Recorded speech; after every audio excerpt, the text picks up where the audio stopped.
What happens when a president simply refuses to enforce a Supreme Court decision? In 1832, America faced this constitutional crisis. And the result was one of the darkest chapters in American history, the forced removal of tens of thousands of Native Americans. This is the story of how the Supreme Court tried to protect indigenous rights, and how President Andrew Jackson said no. In the 1820s and 30s, 5 Native American nations lived in the southeastern United States. Settlers called them the 5 civilized tribes. The Cherokee Nation had their own constitution, newspaper, and schools. They were established societies, not in the way.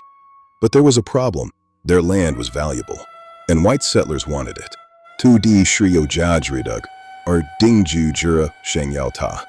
Georgia began passing laws to seize Cherokee land and nullify Cherokee sovereignty. Imagine a state declaring another nation's laws null. The Cherokee fought back in court. In 1831, Chief Justice John Marshall called them domestic dependent nations. A partial win. Then came the big case, Worcester versus Georgia. Samuel Worcester was a missionary arrested for living in Cherokee territory. Chief Justice Marshall delivered a landmark ruling. Georgia's laws had no force in Cherokee territory.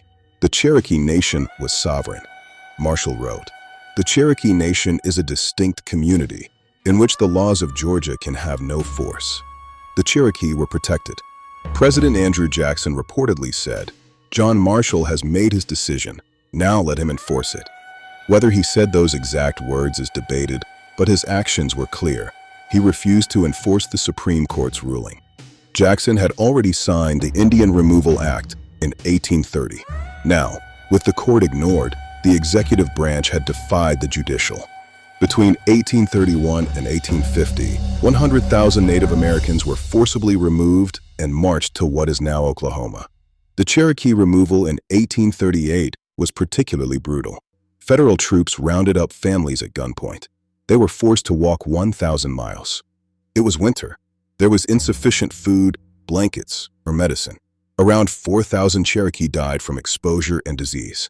The Cherokee called it Nunadal Isunyi, the trail where we cried. We know it as the Trail of Tears. This wasn't just a tragedy for Native Americans. It was also a constitutional crisis. The court ruled. The president ignored it.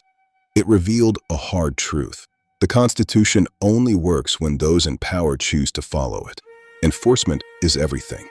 The Trail of Tears is a reminder of what happens when political will overcomes legal protections. When might makes right. The Supreme Court tried to protect the nations. President Jackson chose power, and thousands died because of it. We must remember, so that history does not repeat itself.